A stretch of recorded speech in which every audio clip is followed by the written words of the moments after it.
Exim bank contact সেন্টারে আপনাকে স্বাগত। Welcome to Exim bank contact centre. অনুগ্রহ করে আপনার ভাষাটি নির্বাচন করুন। বাংলার জন্য 1 চাপুন, ফর ইংলিশ প্রেস 2। অ্যাকাউন্ট সম্পর্কিত সার্ভিসের জন্য 1 চাপুন, ইসলামিক ভিসা কার্ড সার্ভিসের জন্য 2 চাপুন, প্রোডাক্টের বিস্তারিত জানার জন্য অনুগ্রহ করে অপেক্ষা করুন। আপনার কলটি আমাদের কাস্টমার সার্ভিস প্রতিনিধির কাছে ট্রান্সফার করা হচ্ছে। প্রিয় গ্রাহক, ভবিষ্যৎ অনুসন্ধানের জন্য কিভাবে সহযোগিতা করতে পারি? জি, আমার এই যে আপনাদের যে প্রিপেড কার্ডটা রয়েছে সেটার ব্যবহারের কিছু তথ্য জানা দরকার ছিল। প্রিপেড কার্ডের তথ্য জানতে চাচ্ছেন, তাই তো? জি জি, বলুন স্যার, কোন তথ্যটি জানতে চাচ্ছেন? আমি ইস্যু থেকে সম্পূর্ণ চার্জ পর্যন্ত বা ট্রানজেকশন পর্যন্ত ডিটেলস গুলো জানা দরকার। কার্ড ইস্যুর চার্জ এবং পরবর্তীতে কি কি চার্জ প্রযোজ্য সেটা জানতে চাচ্ছেন, তাই তো? জি জি, এবং ডকুমেন্ট কি কি লাগবে মানে ইস্যু করতে আসলে। মানে আপনার আগের কার্ড নেই, আপনি নতুন কার্ডের জন্য তথ্য জানতে চাচ্ছেন? জি জি জি। আর আমাদের ব্রাঞ্চে আপনার এমনিতে কোনো ধরনের লেনদেনের অ্যাকাউন্ট আগে থেকে আছে বা লেনদেন না, কোনো সেভিংস বা কারেন্ট কোনো অ্যাকাউন্ট নেই। আচ্ছা, সম্পূর্ণ নতুন ভাবে আপনি আমাদের এখানে অ্যাপ্লাই করতে যাচ্ছেন? জি। আচ্ছা, এক্ষেত্রে স্যার প্রথমত হচ্ছে আমি প্রিপেড কার্ডের বিষয়টা আগে শেয়ার করি। কার্ডের আবেদনের জন্য অ্যাকাউন্ট সেভিংস বা লেনদেন অ্যাকাউন্ট থাকতে হয় প্রাথমিকভাবে। আর ডকুমেন্ট গুলো হচ্ছে আপনি কি ডুয়াল কারেন্সি বা পেমেন্ট করতে চান স্যার? জি জি। আচ্ছা, সেক্ষেত্রে অবশ্যই আপনার ভ্যালিড পাসপোর্টের কপি লাগবে।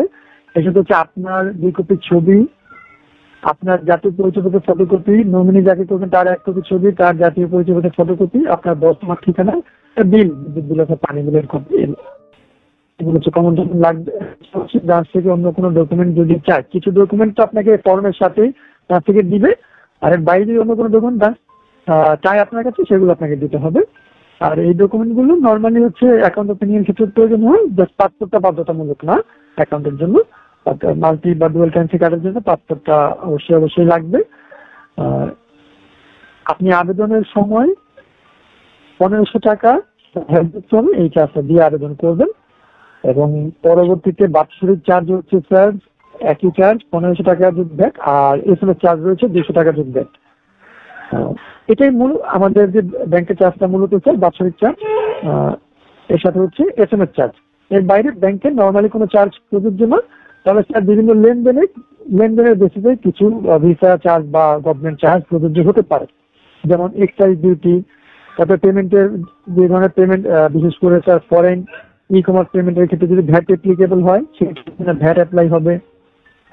জি, এখন আমি বুঝতে পারছি আপনাদের আর বলা দরকার না। এখন আমি যেই তথ্যগুলো জানা দরকার সেটা হচ্ছে ফার্স্ট হচ্ছে আপনার এক্সিম যে ওয়ালেট বা অ্যাপ, সেখানে কি এই কার্ডটা অ্যাড করা যাবে কিনা?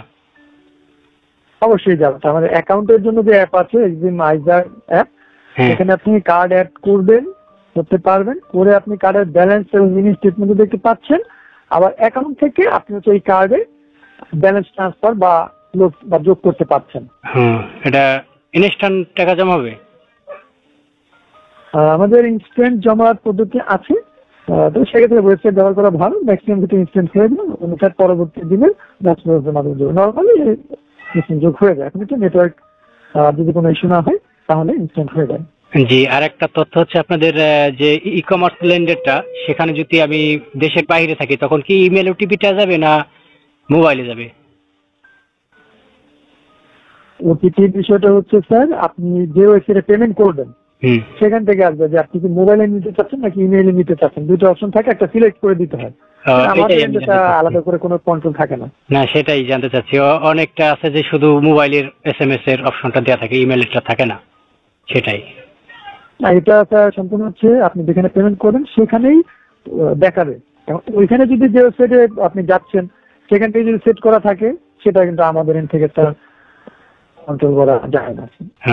আশা করা স্যার মোটামুটি সব ক্ষেত্রে কিন্তু দুইটা অপশনই আছে। এখন আপনি 1500 টাকা যে বললেন ইস্যু, জি, এখন ইস্যু চার্জটা যে 1500 টাকা বললেন, এটা আসলে কত বছর পর পর ইস্যু হবে? না, প্রথমবার আপনি প্রাথমিকভাবে করলেন, প্রথম বছরের জন্য হয়ে গেল, হ্যাঁ ওই চার্জগুলো বাৎসরিক, হ্যাঁ মানে 1 বছর পরে আবার আপনাকে চার্জ করবে, স্যার। ওটা 1 বছর, এটার কার্ডের মেয়াদ কত? 5 বছর ইস্যু? 10 বছর, স্যার। 10 বছর না? আমাদের প্রিপেড কার্ডের মেয়াদ হচ্ছে নর্মালি 10 বছর। এই 10 বছরের মধ্যে আমি বলি 10 বছরের মধ্যে 1500 টাকা করে প্রতি বছরই চার্জ আসবে নাকি? প্রতি বছর লাগবে, জি। এটা তো অনেক একটা চার্জ বেশি হয়ে যায়, কিন্তু অন্যান্য কার্ড থেকে ব্যাংকের কার্ডের অনেক ফ্যাসিলিটি। আমাদের যেটা চার্জ রয়েছে, যেমন স্যার গত জানুয়ারি মাসে থেকে আমাদের একটা অফার ছিল, ফ্রি ছিল স্যার, একটা অফার ছিল। তো সেটা একটা অফার ছিল, বা এই ধরনের কোনো যদি আসে আগামীতে কোনো অফার আসে সেটা এপ্রিল হবে। আমি আপনাদের এর আগে একবার শুনছিলাম 345 টাকা ইস্যু ফি এবং বাৎসরিক চার্জও ছিল ওরকম। এটা বেশ কয়েক বছর আগে স্যার এরকমটাই ছিল। 1500 টাকা তো একটা ডেবিট কার্ডের চার্জ আপনার মনে হয় নেন না, ঠিক না? আমাদের ডেবিট কার্ডের চার্জ রয়েছে, তবে সেটা ওই 345 টাকা আপনি যেটা বললেন ডেবিট কার্ডের চার্জ, ডেবিট কার্ডের সাথে প্রিপেড কার্ডটা তো ইন্ডিপেন্ডেন্ট কার্ড স্যার। এখন ডেবিট কার্ড কি সিঙ্গেল কার্ড ছিল?